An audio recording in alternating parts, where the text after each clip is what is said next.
In this TeamWork 5 Manager tutorial, I'm going to show you how to view all of the locations a station has been deployed to, as well as how to add and delete that station from a location.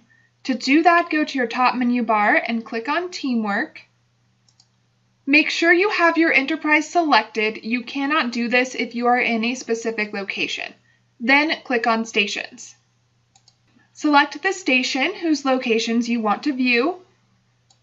Then go to your new top menu bar and click on Deployments. Select Locations from the drop-down menu.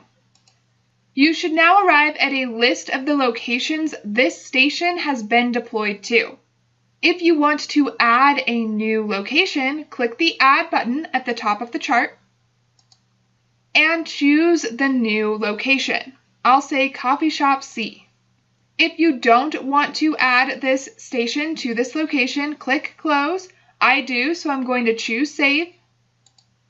And now this station has been added to Coffee Shop C. If I want to remove this station from a location, I can click the box next to that location, then choose Remove at the bottom of the chart. TeamWork 5 is going to make sure you do want to remove that station from that location. If you don't, choose Cancel. I do, so I'm going to click OK.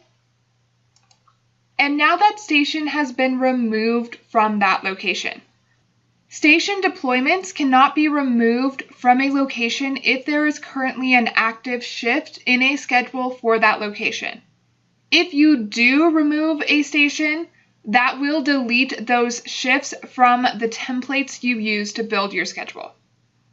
That's how you can view the locations a station has been deployed to, as well as add and remove that station's locations.